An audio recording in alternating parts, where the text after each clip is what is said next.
Lesson 5: Passing props to a component. React components use props to communicate with each other.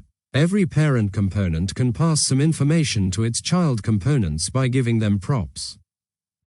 Props might remind you of HTML attributes, but you can pass any JavaScript value through them, including objects, arrays, and functions. 1. Passing props to a component.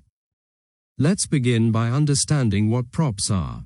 Props are the main way React components communicate with one another.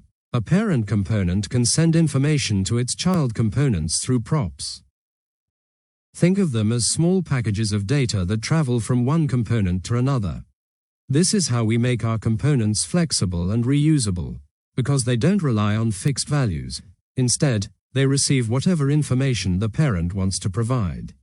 2. Familiar props. You've already seen props in action without realizing it. Every time you use an image tag or a button in HTML, you're using props such as source, alternative text, or width. These are predefined props that come from the HTML standard. In React, you can create your own components that also receive props, just like HTML elements do.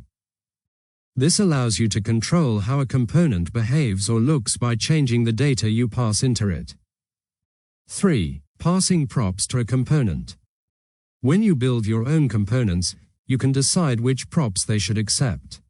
For example, a parent component can send an object with information about a person and another prop that defines the size of an element.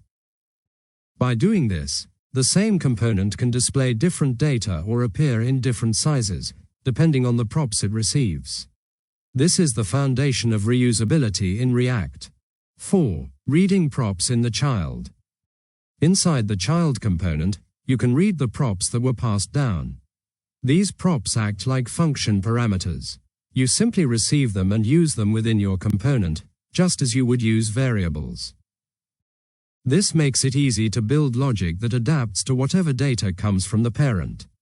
The idea is that your component stays generic. It doesn't know what data it will get until it's used. 5. Default prop values. Sometimes, a parent component might not provide a particular prop. To prevent errors or to ensure consistent behavior, you can define a default value. That means if a prop isn't sent, the component will automatically fall back to a predefined value. For example, if a size value isn't given, you can decide that the default size will be 100. This makes your component more robust and predictable. 6. Forwarding props with spread syntax. Occasionally, you may want to pass all the props from one component directly into another without having to list them one by one. React allows you to do this with a shorthand method that forwards everything automatically. However, you should use this technique carefully. It's convenient in some cases, but if you overuse it, your code can become harder to read and maintain. The best practice is to forward props only when it truly simplifies your component's structure.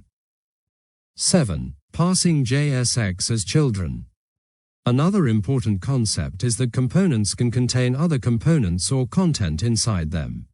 For example, one component can act as a visual wrapper, and you can place any content inside it.